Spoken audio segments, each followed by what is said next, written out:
दोस्तों नमस्कार, मैं हूं प्रीतम ऋतु और आप देख रहे हैं टीएच भारत। आज मैं बात कर रहा हूं, क्या हिंदू को हिंदू ही बदनाम कर रहा है, हिंदू को हिंदू ही नीचा दिखाने की कोशिश कर रहा है? तो बड़ी सरलता से इसका उत्तर है कि बिल्कुल सही बात है। दोस्तों, एक जंगल था, उस जंगल में एक ट्रक जा रहा था, उस ट्रक में कुल्हाड़ी भरा हुआ था। तो सारे जंगल के पेड़ देख करके रोने लगे कि अब तो ट्रक में जो कुल्हाड़ी जा रहा है वो हम लोगों को काट देगा। उसमें एक बुजुर्ग पेड़ ने सभी पेड़ों को समझाया, अरे बेवकूफों, कुल्हाड़ी ऐसे नहीं काट सकता है, कुल्हाड़ी में इतना दम नहीं है कि हम लोगों को काट दे। हम ही लोगों के बिरादरी में एक बांस होता है या फिर कोई भी डंडा, हम ही लोगों के बिरादरी में का डंडा उस कुल्हाड़ी में लग जाएगा ना, तब कुल्हाड़ी हम लोगों को काट पाएगा, अन्यथा नहीं काट पाएगा।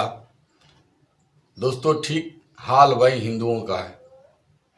हिंदुओं में भी डंडा बनकर कुल्हाड़ी में लगकर और हिंदुओं को ही नीचा दिखा रहे हैं, हिंदुओं को ही कटवाने की कोशिश करते हैं। ये बहुत ही खतरनाक लोग हैं।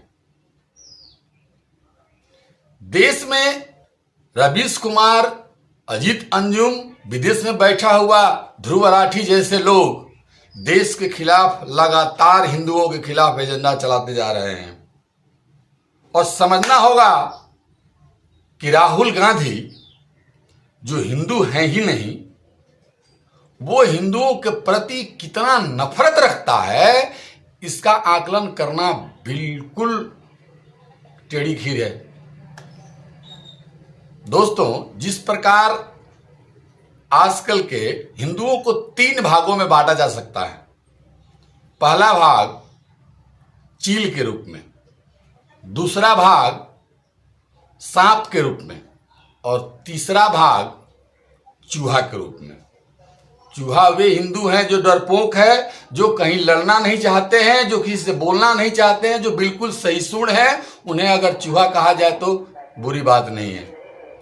सांप वे हैं जो डसना जानते हैं और चील वे हैं, चील वे हिंदू हैं जो सांप का भी शिकार कर लेते हैं। एक पेड़ पर एक चील जो है सांप को अपने मुंह में अधमरा करके लेकर बैठा हुआ था। सांप लहूलुहान था, लेकिन सांप छटपटा रहा था कि बगल में बैठे हुए चूहा को मैं खा जाऊं, जबकि सांप को खुद चिंता नहीं थी कि वो चील के मुंह में है। ऐसे ही रवीश कुमार, अजीत अंजुम, ध्रुव राठी ऐसे ऐसे सांप हैं जो चील के मुंह में, गद्दारों के मुंह में फंसे हुए हैं और फिर चाह रहे हैं कि हम चूहा को खा जाएं, सहिष्णु हिंदुओं को खा जाएं और बर्बाद कर दें। दोस्तों, इन चीजों को बड़ी बारीकी से समझना होगा। यही नहीं, हर जगह हर सिस्टम में ऐसे लोग बैठे हुए हैं। यहां तक कि सुप्रीम कोर्ट में भी बैठे हुए लोग हैं जो सांप बनकर चूहा को खाना चाहते हैं, जबकि वो खुद चील के मुंह में फंसे हुए हैं। तो एक दिन चील सांप को भी खाएगा। सांप बेशक चूहा को खा जाए, लेकिन सांप को तो मरना ही है चील के हाथों।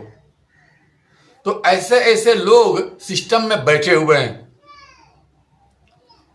फैसला जो सुप्रीम कोर्ट ने दिया कांवड़ यात्रा वाली पर, जो नेम प्लेट की जरूरत नहीं है, अब सोचिए, आप सोचिए कि आपकी पवित्रता बनी रहेगी?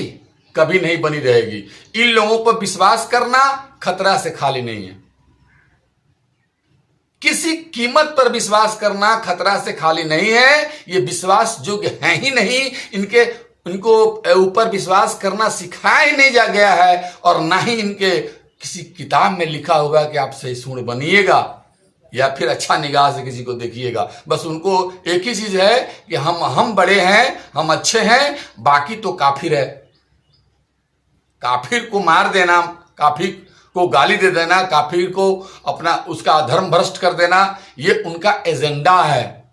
और उसी एजेंडा का साथ देने वाले अजीत अंजुम जैसे पत्रकार रवीश कुमार जैसा पत्रकार, विदेश में बैठा हुआ ध्रुव राठी जैसा गद्दार लोग इस चीज को अंजाम दे रहे हैं। दोस्तों, इस चीज को बड़ी बारीकी से समझना होगा, बड़ी ध्यान से समझना होगा मेरे प्यारे हिंदू भाइयों, बड़ी ध्यान से समझना होगा।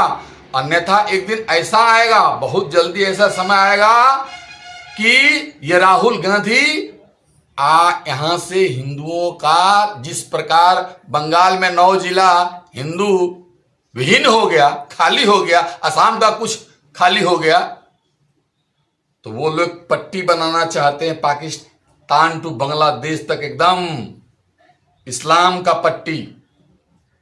और धीरे धीरे ये चीज फैलता जा रहा है। इस पर बारीकी से ध्यान देने की जरूरत है सरकार को। जनसंख्या नियंत्रण कानून लाने की जरूरत है सरकार को।